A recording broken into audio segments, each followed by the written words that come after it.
tuturor, astăzi ne vom juca Fears to Fandom și vom fi singuri acasă. Iată aici un nou joc care se spune că este bazat pe povești reale. Hai să nu mai stăm să dăm aici. Asta este doar episodul 1, dacă vreți să ne jucăm și celelalte 3 episoade, vom vedea dacă le jucăm. Asta depinde de voi dacă vă place. Fears to Fandom episodul 1, singur acasă. Iulie 12.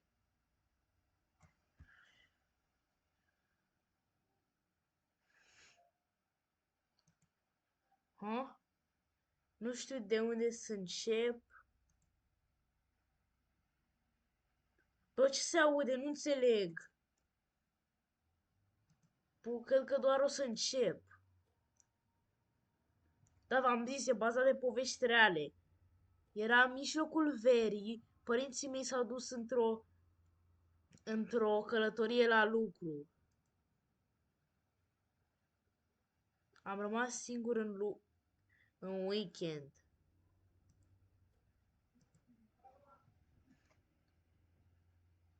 Băieți.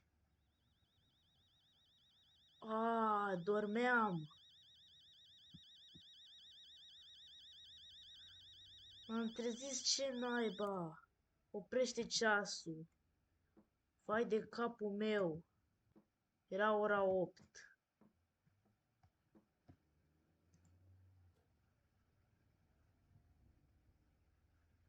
Să fac temele? Nu mi-am vrut să fac temele, eram prea fomentați. Dar mai întâi pe primul loc trebuie să... am primit un mesaj de la mama. Să vedem ce mesaj ne-a dat. De la Watson Weaver. Nu trebuie să cumperi nimica. Avem lasagna în frigider. Mâncăm lasagna, băgăm... Ce s-a auzit? Bă, stați un pic că vreau să dau jocul mai încet, că dă-l încolo de joc. Nu știu, cred că o să fac în pantaloni. Hai să găsim. Așa, lasagna, băgăm la maț. Bag-o la cuptor, așa. Cereale urs. De ce nu mâncăm ciocopic? Ciochipic. Ce, Doamne, iartă-mă, sunt alea.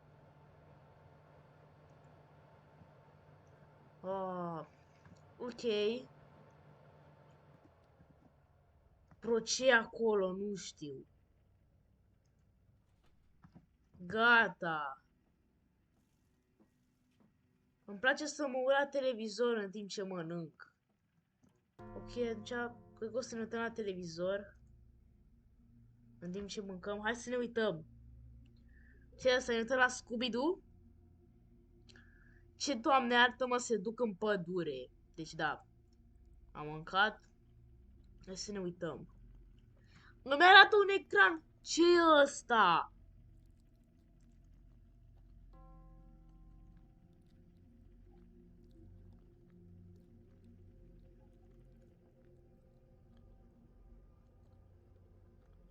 Despre ce, Doamne, iartă-mă, sunt desenele astea animate?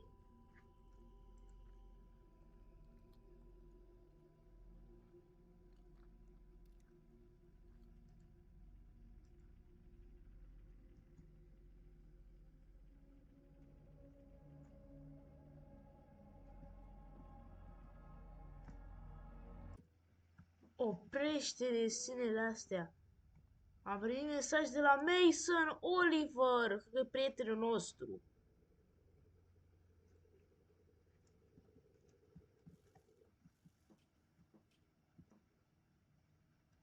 Punem asta aici. Ce trebuie să facem? Ne facem temele, cred.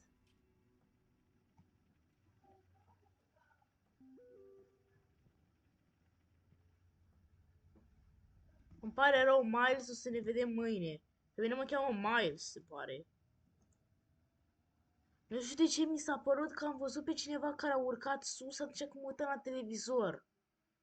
Nu știu dacă a fost o umbră, dar mi s-a părut că am văzut niște picioare. 12 noaptea. A fost terminată tema. Eu zic să mă duc la culcare. Ce zice? Să nu stai prea târziu, să nu au pe Paula. Nu, Paula, să nu-i spui mamei că eu n-am dormit. Te rog. Deci da, la 1. O, trebuie să iau niște apă. Ce, Doamne, iartă-mă, lui e sete la 1 noaptea.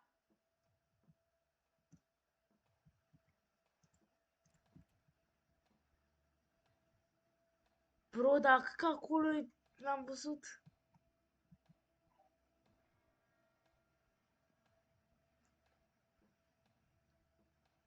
Nu deschid ușa, Doamne ferește. Deci e sete, nu? Ia apă. Du-o sus.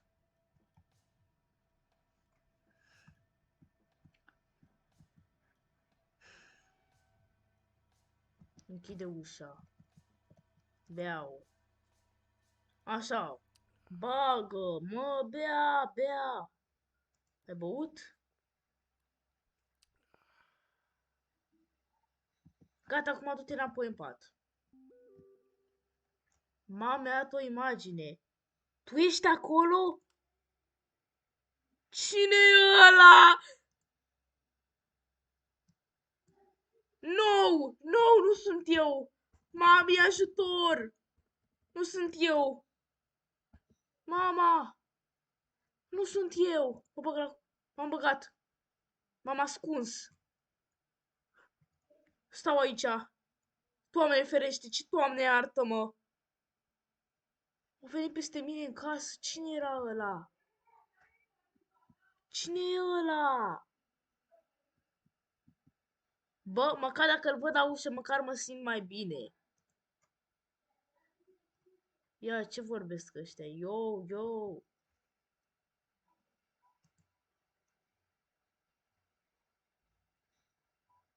Au pași. Stau aici, deci eu nu mai ies. Nu mai ies. Nu mai ies de aici.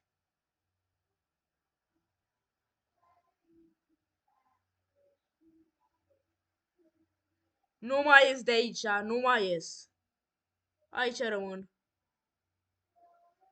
No, nu sunt eu.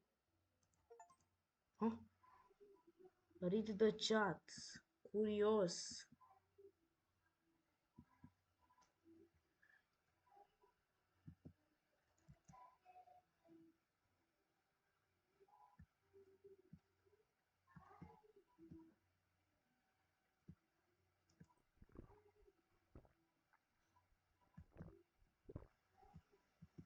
Bro, cumva trebuie să mă duc să verific cine e.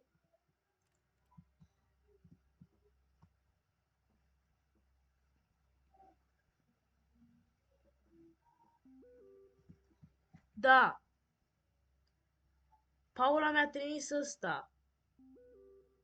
Se uită la tine pe geam.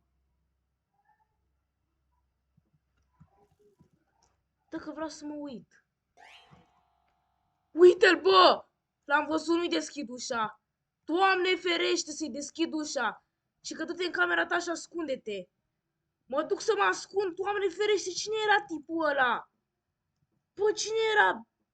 Gică! Cine, Doamne iartă-mă? M-am ascuns, deci nu. Eu rămân aici. Mami, te rog. A, mama, de unde ai primit mesajul? Și că mi l-a trimis Paula, a zis că se uita la tine pe geam. Am sunat la poliție. S-a spart un geam. A intrat în casă. Nu răspunde la ușă, nu contează ce face. S-a spart un geam. Cineva sună la ușă.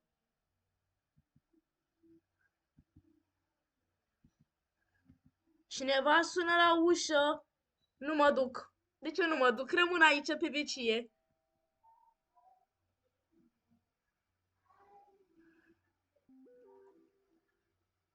Mama, e Paula la ușă.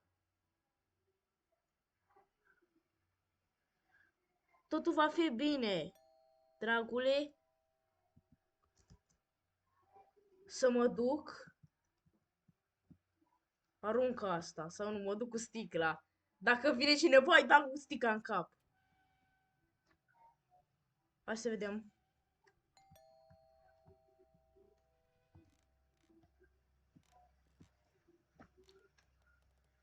Bro, cine e acolo?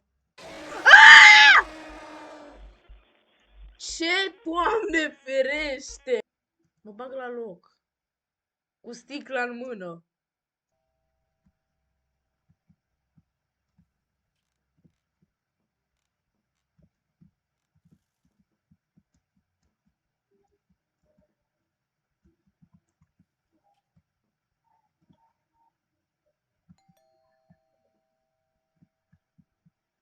Să-mi fac temele.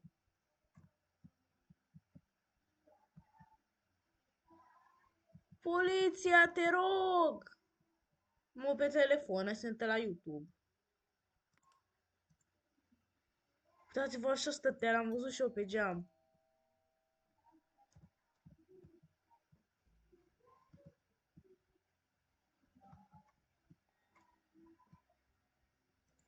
Hai să bem apă.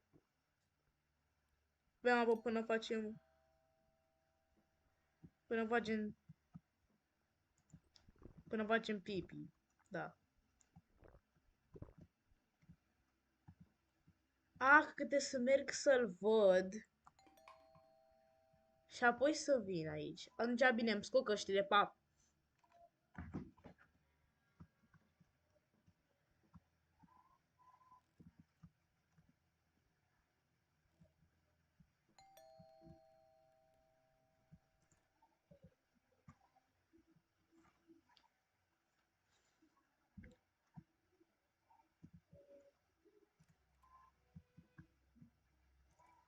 M-am dus și l-am văzut, dar nu știu dacă vine poliția. Cât trebuie să aștept?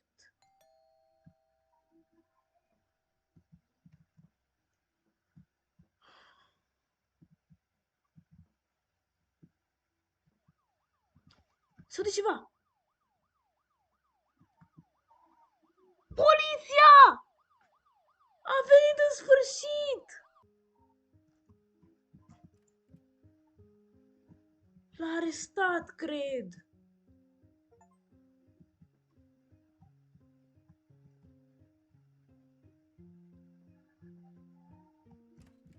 Domnul... uite-o pe Paula! Și aici de 10 ani și ne-a răspuns eu.